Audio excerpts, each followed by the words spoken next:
புரட்சித் தலைவரின் புனித வாரிசாம் புரட்சித் தலைவி அம்மா அவர்களுக்கு இன்று பிப்ரவரி 24, 2026 அன்று 78வது பிறந்தநாள் விழா.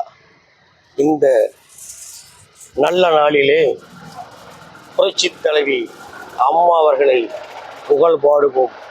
உலகெங்கிலும் புரட்சித் தலைவி அம்மா அவர்களின் இந்த பிறந்தநாள் விழாவை கோலாகலமாகவும் மகிழ்ச்சியோடும் எழுச்சியோடும் கொண்டாடி வருகிறார்கள்.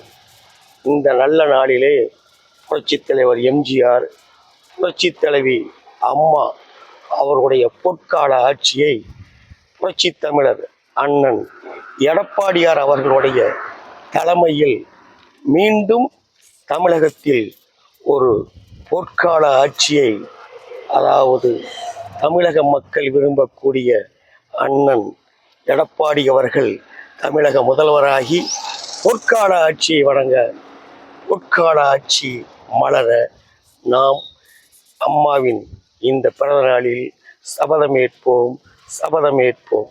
வாழ்க புரட்சித் தலைவர் எம்ஜிஆர், வாழ்க புரட்சித் தலைவி அம்மா, வாழ்க அண்ணன் எடப்பாடி பழனிசாமி அவர்களுடைய தமிழகத்தின் நல்லாட்சி.